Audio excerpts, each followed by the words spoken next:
Well, good afternoon, everyone. And Cindy and John, thank you for hosting this seminar series. And I want to start out acknowledging the Water Research Center for the seed grant program and allowing us to get started on new topics and ideas that we want to explore. So today, I think we have a short presentation on a grant that we recently completed that looked into incorporating water for managing extreme weather into climate change assessments. And most of this work was done by Redwan Ahmed Khan, who's a grad student in our department, and Matt Urich, both of whom are here as well. So I wanted to start out acknowledging the team. There's Redwan and Matt who are here today as well. But in addition to that, there's a lot of input from Lee Calcitz, who's a tree fruit physiologist who works on sunburn management in apple production, as well as other aspects with tree fruit physiology. Troy Peters, an irrigation specialist, Roger Nelson, who's worked for many years with Claudio Stockel on the CROPS's model, Fabio, who was a postdoc in our lab for a little bit. And I also wanted to acknowledge Love Koth and Matt Pruitt, who worked on some of the modeling assessments that happened prior to the seed grant, where some of the preliminary work kind of pointed to the need to look into the things that we worked on as part of this seed. So before getting into the seed grant itself, I wanted to give just a brief context on climate change impacts on water resources and what the research community has been focusing on in the last few decades, primarily from the surface water quantity aspect. So historically, in terms of climate change impacts, the focus was on the water supply piece. Try and get my laser pointer here, more on the water supply aspect. And there's lots of information and a robust signal that, especially in our area in the Pacific Northwest and other snow melt dominant regions, with increasing temperatures, there's expected shifts in the timing of stream flow. A lot of it related to temperature impacts on snow accumulation and earlier melt and earlier peak of stream flow. And over the last decade or so, maybe a little bit more on that, there was a focus away from just looking at the supply side to integrating the demand side into planning efforts too. And many of you here, especially if you're with WSU, you may be aware of the long-term supply and demand forecast for the Office of Columbia River. Multiple iterations of that many people on this call have been involved with have been done, where we started integrating the demand side into it too. So in addition to looking at how climate change can change the timing and magnitude of water supply, look at how that intersects with changes in the timing and magnitude of demand. And agriculture, as the largest consumptive user of water, naturally, most of the focus was in that aspect and specifically related to how crop ET needs might change in terms of the magnitude and timing. And so related to that, uh, a few dynamics that impact that. Just wanted to give a brief background on that too. There's the temperature effects, which can impact the timing and magnitude of demands either in a positive or negative way. A lot of these are competing effects. So, for example, in a changing climate, we expect increase in the potential evaporation or just the atmospheric evaporative demand. A lot of people used to focus on this aspect early on in the research community, and this tended to result in expectations of increasing irrigation demands in the future. But then we started integrating how crops respond to this as well.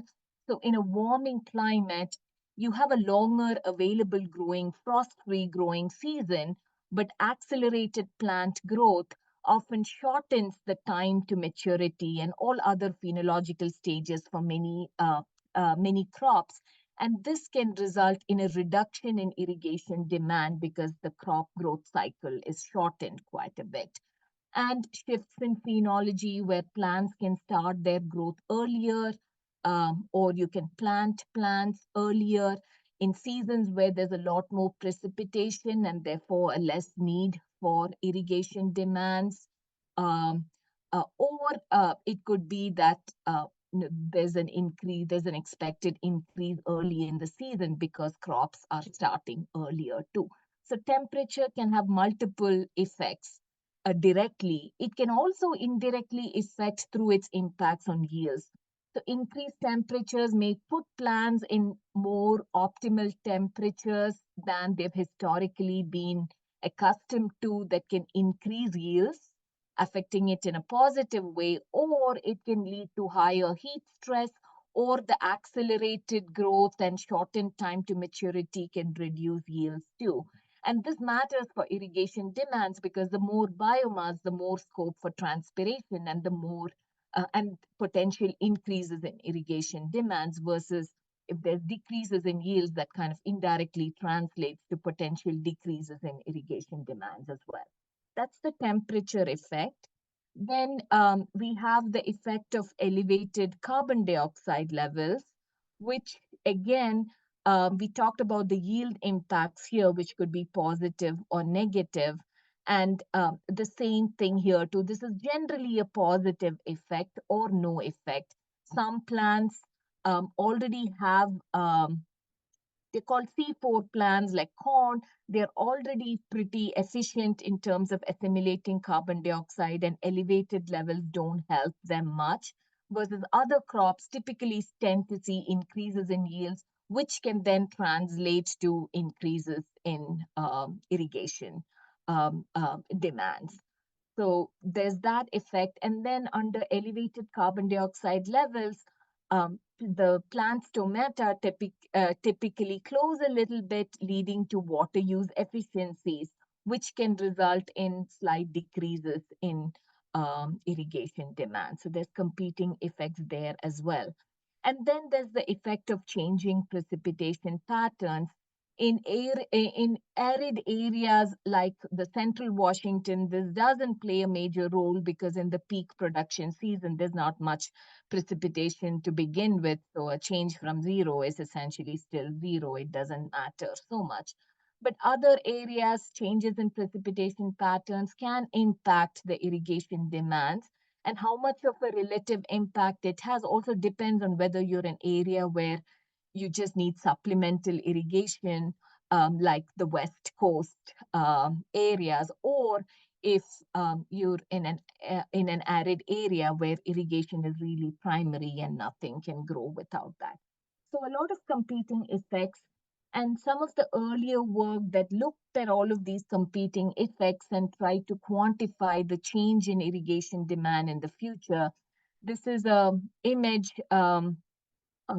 It's a plot from a publication from 2018 that was focused on the Columbia River Basin, looking at the near future around the 2030s and 2040s. And in that particular work, um, we delineated the change, the percent change in irrigation demand coming from the CO2, water use efficiency effect, so small decreases in irrigation demand. That's the first black dot here. Doesn't make that much of an impact. Precipitation effect in blue, again, a very small impact because we are modeling regions where it's really arid and most of the crop water needs come from irrigation. Changes doesn't play much of a effect there. And then the temperature effect, which can be competing, that's the yellow bars here. And this is shown across a whole range of crops here. And we typically separate them as pasture or hay crops, which can make use of the longer growing season versus other perennials, which may have their phenological stages end sooner, but need some kind of irrigation to keep them alive through the year, versus annuals, which can actually have a shortened time to maturity. And so across all of these, you see that the overall effect, which is the reds, closely match the temperature effects. It's following that because the other effects are typically much lower. And they are in the range of plus, like less than 5% change overall for most crops. And maybe in some scenarios, like the hay crops that can have an extra cutting or a longer season, maybe something closer to 10%. So plus minus 5%, 10%, that's the kind of change that we've been looking at. And when you look further out into the future, these changes become even smaller because the shortening of the season becomes more pronounced and you see more decreases in irrigation demands or less increases. So small changes in irrigation demands is kind of the message that we portray, though there is a difference in the seasonality. So within the Columbia River Basin, across the entire irrigated crop mix, if you accumulate the water requirements and look at changes again in percent changes between future and historical timeframes, where blues means increases and reds are decreases here. Early season in general, you see increases because plants are starting earlier. Within the peak summer season, not much change. That's kind of the message. So just hold on to this thought for the future. Small changes, very little change in the future, and then some decreases later in the season. And overall, on an annual scale, um, whether you see increases or decreases, it really depends on the crop mix because this varies by crop mix. In the central Washington area, where there's lots of annual vegetables, we tend to see decreases, and in the Yakima River Basin area, with a lot of perennial crops, we tend to see small increases for that reason. But this is the message that we've had before. And one key piece that all of this prior work has been missing is accounting for agricultural extreme weather impacts and how water might be needed for that. And that was neglected for good reason because it was not a big factor or driver historically, and it's something that just has been receiving more interest um, of late. And what you see in this picture here uh, is shade cloth netting over apple orchards. These are pretty common and have been increasing in popularity over the last several decades. And the reason that they were put in was not related to heat stress or extreme weather. It was related to hail as extreme weather as a way to prevent hail damage. But then of late, with increasing temperatures, people have been using this indirect benefit it provides in terms of addressing heat stress issues and keeping the apples a little bit cooler and not having heat-related damages to it too. And the other thing that comes out of this is that because this is reducing the radiation that comes to crops, it's reducing the evaporative need. And recently we've seen many instances of people reaching out to the Department of Ecology to use water savings that come from netting. Uh, requests to the Department of Ecology to use that as permanent leases for in-stream flows or other uses as well. So from a water perspective, while shade cloth netting itself doesn't use any water, it's become important over time for multiple reasons. And extreme weather impact on ag can be multiple, right? It could be frost damage, it could be heat damage. But what we are focusing on here is the heat aspect because that's where water comes in. So before delving into that, we'll get into just a few more details. So in terms of the high value perennial crops that grow here, one of the main extreme weather impacts that lead to losses is sunburn in apples. So in this image here, what you see here is apples with different grades of sunburn. The higher the number, the higher the damage. So you can see signs of burning here, and sunburn damage comes due to high temperatures and also high radiation. Two factors that affect that. And this is a result of fruit surface temperatures being high, and fruit surface temperatures can be very different from air temperatures, even up to 10 degrees Celsius um, Celsius higher. And unlike leaves, fruits have fewer mechanisms to combat heat stress. For example, they can't change the position like leaves or orientation as leaves can. They don't have as much control over stomatal exposure and transpiration through that as a way to combat heat stress. So they are more susceptible. So when we talk about heat stress impacts on crops, we tend to focus on fruits and berries and those kind of crops for that reason. The other thing is losses from sunburn. These kind of apples here, they get culled in the field, so that's loss in production. But in addition, even if it's minor impacts as seen in the middle here, they tend to fetch much lower prices. And they also increase susceptibility of these fruit for loss in storage later. So overall, across multiple dimensions, these losses are pretty important and they are managed for. And for now, netting that's commonly used here seems to take care of a lot of the damages, but there's other ways in which they are managed too. And I also want to mention that the sunburn damage related to heat stress, it pertains not just to apples, but many other tree fruits and berries as well. And so for the kind of crops that grow in our region, it's an important factor. And there's many different ways in which you can mitigate for sunburn.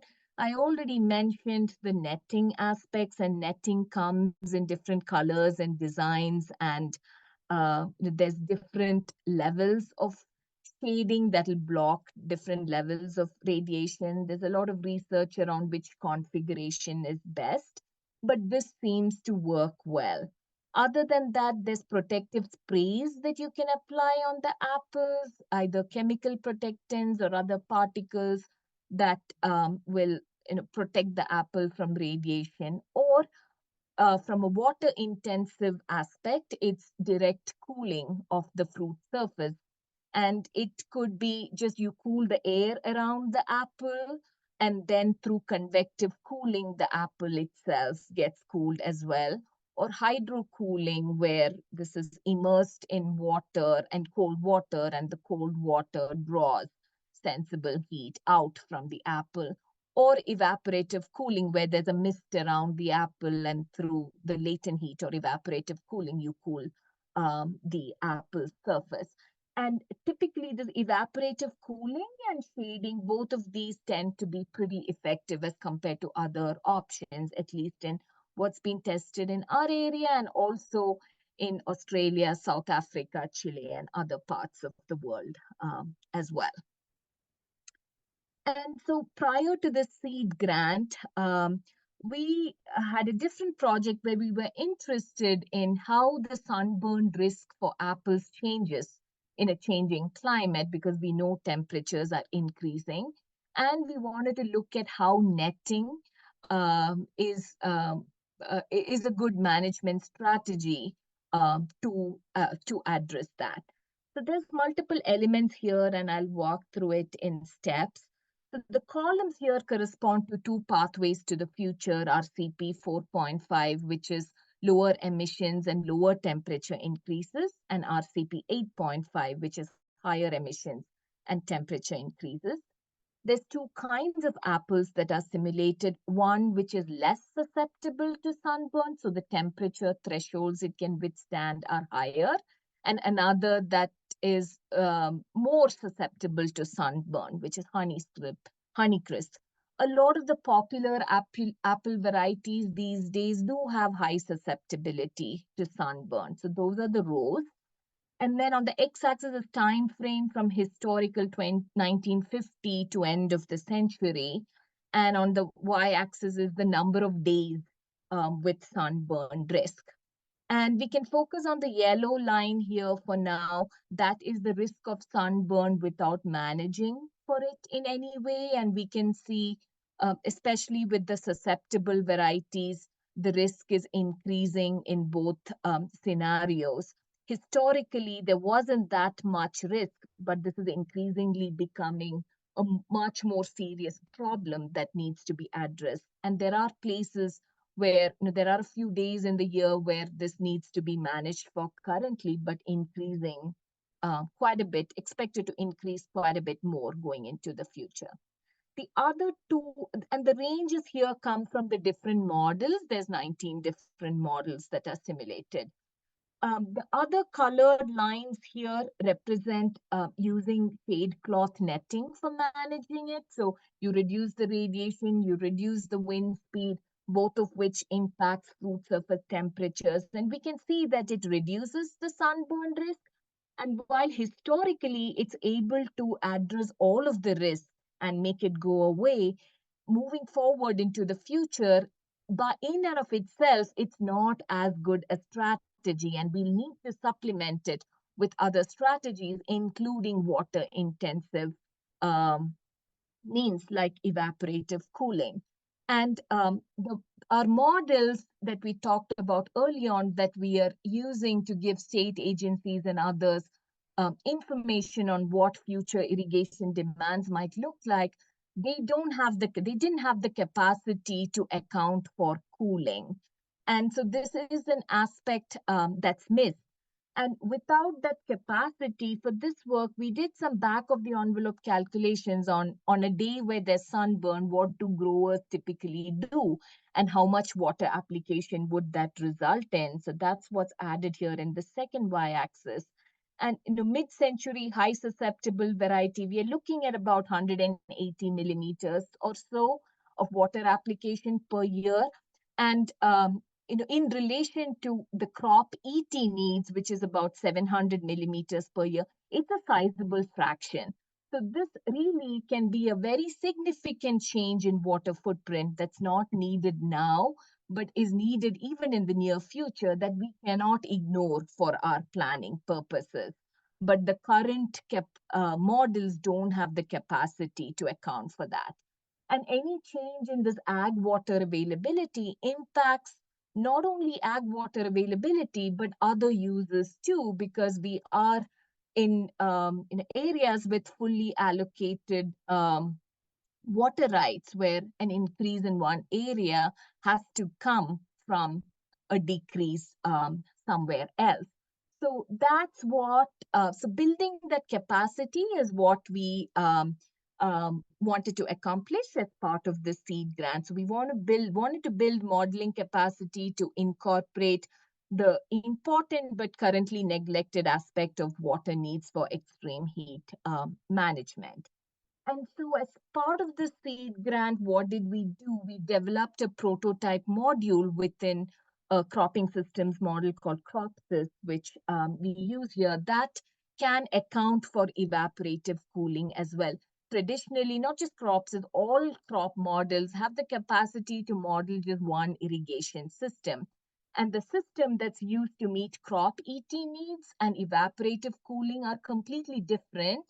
So, for example, drip irrigation in apples and then overhead irrigation for cooling. So we need two systems, and two systems that are designed in completely different ways. The cooling system is designed to maximize loss. The drip irrigation system is designed to minimize loss. So there's a lot of refactoring in the model that needs to happen to account for multiple irrigation systems and account for water balance across systems. Any excess water from the cooling application needs to go back into the soil and reduce the crop ET needs. So that's the functionality that we built through the seed grant. And we used an energy balanced approach to estimate the fruit surface temperature. And so in the model, when the fruit, based on the air temperature, relative humidity, wind speed, and other weather factors, we estimate the fruit surface temperature. And when that exceeds a variety specific threshold, the cooling application is triggered. And then in addition to apples, we explored a berry crop as well. So we look at fruit crops and berry crops. And then we also developed connections and ideas for extending these work into the future. Like how do you manage for things like that? What adaptation alternatives are possible and so on. So just to give a flavor of what we found. So in doing this, now we can look at things in a regional level. So we've used the Wenatchee area as an example here because there's a lot of tree fruit that grows there in relative terms.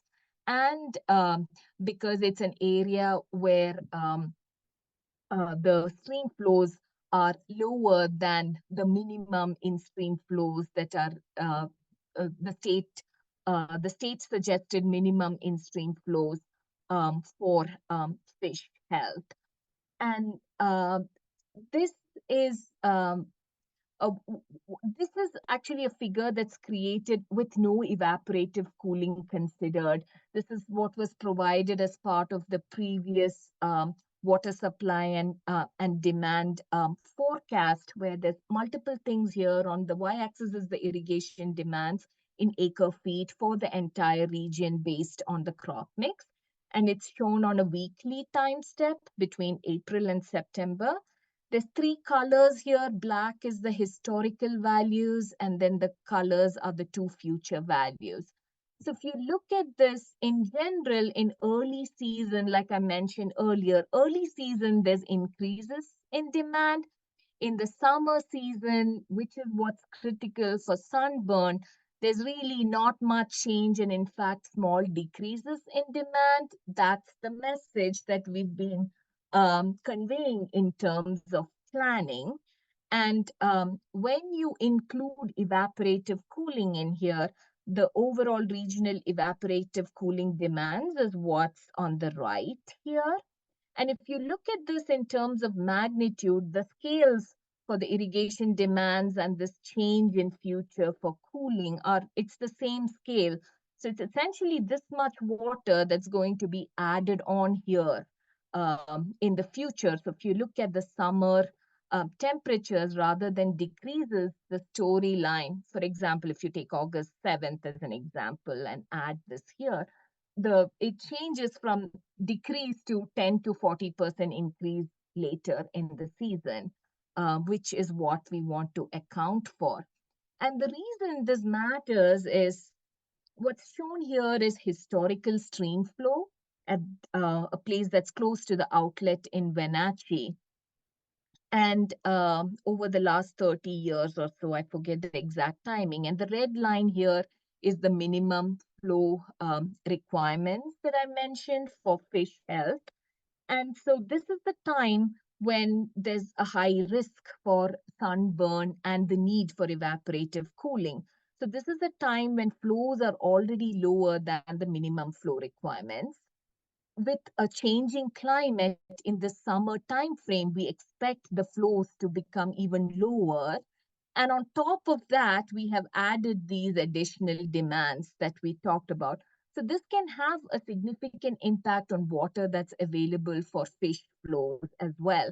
So we have this modeling framework now that can help answer these questions on what would be the impact of this additional demand on water for agriculture, as well as water for fish and other environmental needs. And then there's also ways to address it. For example, as I mentioned, some varieties are more prone to damage than others, or you can work with the crop mix. So there's a variety choice, but again, these are perennial systems that are looked at in terms of 20, 30 years investment horizon. So there's some planning needed. This information can be used in breeding programs in the selection process itself. And there's a mix of mitigation strategies that need to be considered. We can look into precision management of evaporative cooling so there's not that much waste, or water markets as a way to move water between agriculture and in-stream uses. And other strategies are possible as well. But there's a need to look into all of this um, to quantify what the impact of this additional demand that we've ignored so far is on ecosystem functions, both for irrigated agriculture and environmental flows. So that's what's next for our team. Over the next 3 years, what we are hoping to do is take the prototype we built in the Cropsys model and integrate it um, with a coupled crop hydrology model with crops, so we can look at the impacts on the demand and supply side in conjunction. And then once we have that model, the historical and future irrigation demands, with and without all of these potential adaptation strategies that we mentioned, and then look at how this results in the ability of our agroecosystem to function both in terms of water for agriculture and water for in-stream flows. And then there's a lot of need to work with stakeholders to co-identify what the best adaptation alternatives here might be.